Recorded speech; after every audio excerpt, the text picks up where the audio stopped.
Bonjour à tous, nouvelle vidéo aujourd'hui sur la chaîne de Zero Choupi. J'espère que vous allez bien. Alors là, on est ce match, c'est du coup un BO1 entre Vincent, le maître RPPLF, et Zero Choupi, tout simplement, qui est l'actuel maître de la Ligue Fraternelle. En fait,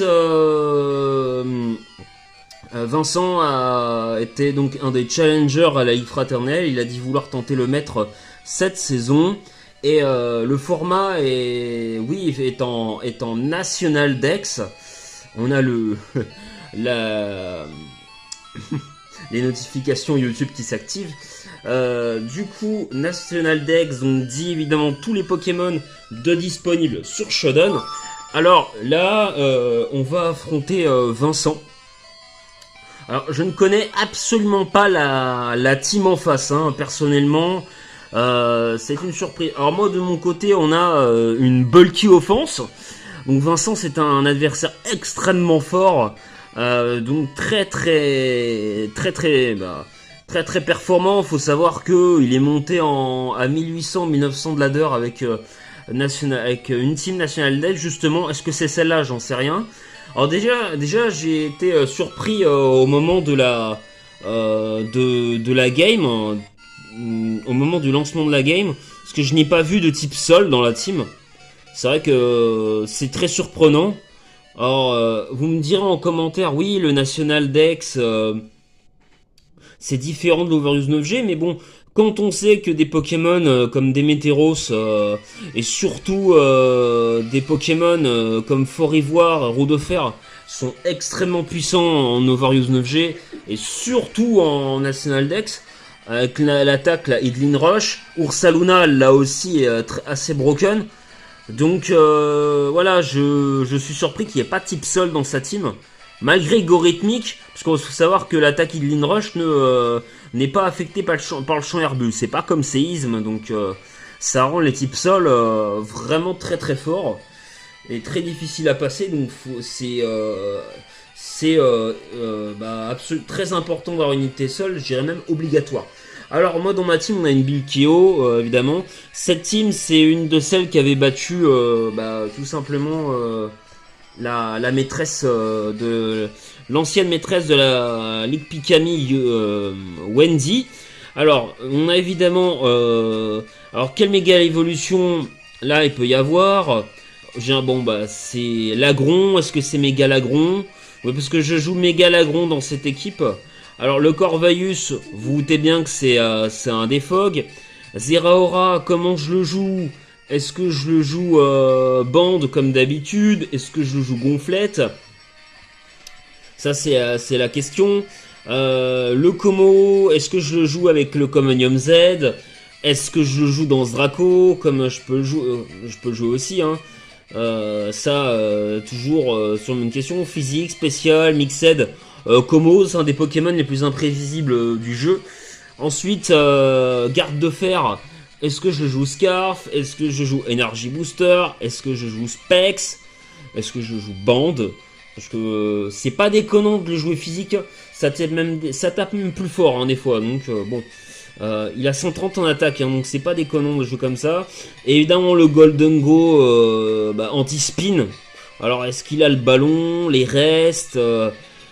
Comment est-ce qu'il a investi un peu, et du coup peut-être qu'un autre Pokémon que j'ai investi en PV et pas en défense, à voir.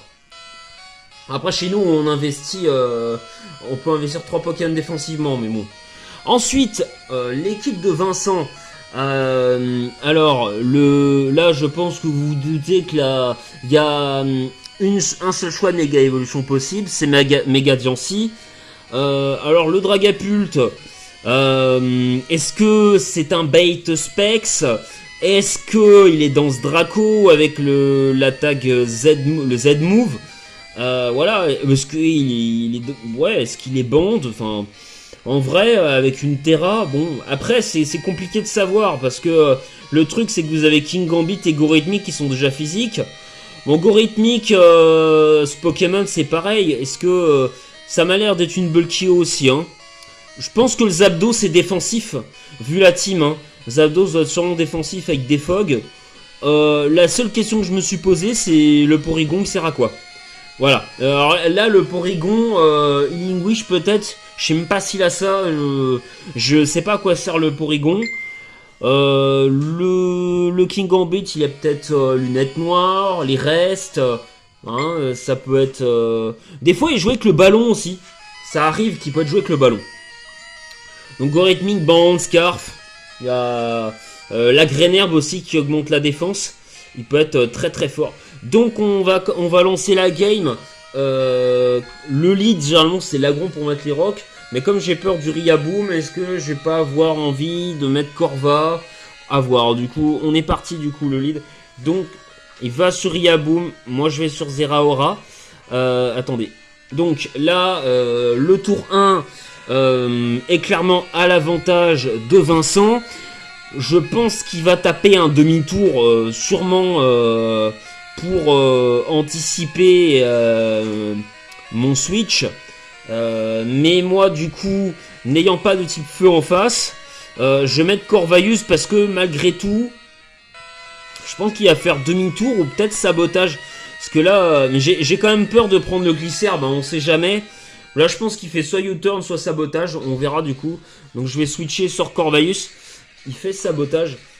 Ok, du coup, là, je vais pouvoir me soigner directement.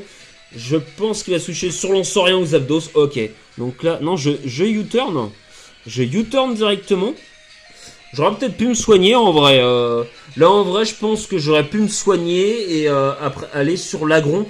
Comme j'ai la méga évolution, bah, j'ai pas d'objet dessus. Donc en vrai, à la limite, ça aurait pas été con. Ouais, même sur le Gorithmic, j'aurais pu mettre le méga l'Agron. L'Agron pour que j'ai pas d'objet, donc pour pas me faire saboter, vu que c'est une méga. Bon, ok, donc on est parti. Je me fais paralyser sur le statique, je vais sur Zeraora, je Terra électrique et je fais le Plasma Fist qui enlève 66%. Vous voyez, vu les dégâts là, oui, je joue Terra électrique bande au choix. Là, vu les dégâts, je pense vraiment que le Zapdos est défensif. Hein. Vous me direz, mais offensivement, il ne resterait pas 30% de vie. Hein. Je pense qu'il se fait one shot.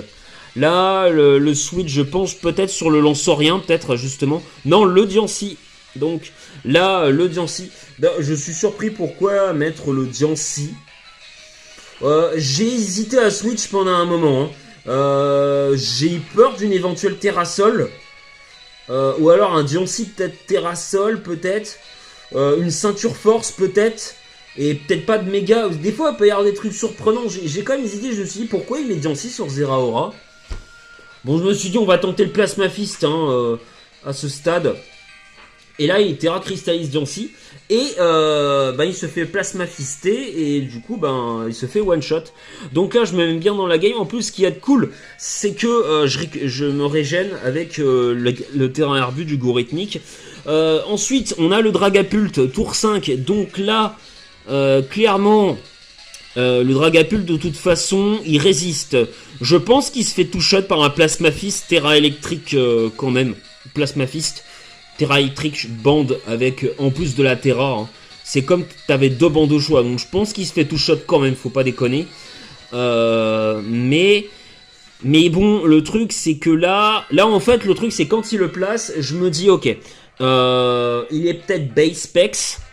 Et de toute façon, si Dracométéor, je me fais one shot.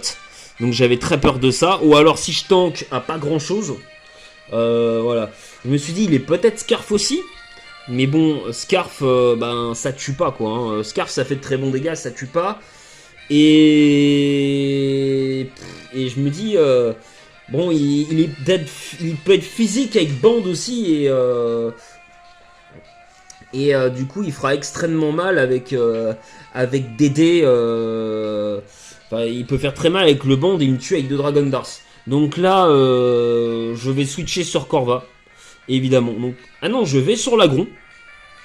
Ah non, j'avais anticipé le Specs de toute façon. Je vais méga évoluer. Et là, le clonage.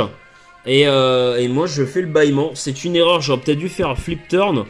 Donc là, on a le bâillement. Je suis vraiment en difficulté. Là, il commence à placer un Phantom Force. Là, je loupe en plus Higher Power. Alors, Et il est quand même très très très bulky, même si je suis full SPDF. Là, pourquoi jouer à Horsepower? Bah, en National Deck, justement, il y a les algorithmiques qui sont très joués. Donc, du coup, c'est pour ne pas être affecté par le terrain ardu. Parce que Cavalerie Lourde n'est pas affecté par le terrain ardu. Donc là, à Horsepower, je tape le Flip Turn qui ne casse pas le clonage. Là, on va sur Corvus qui est paralysé. Là, il va pouvoir placer des DD. Hein. Je me dis que ça va être très compliqué.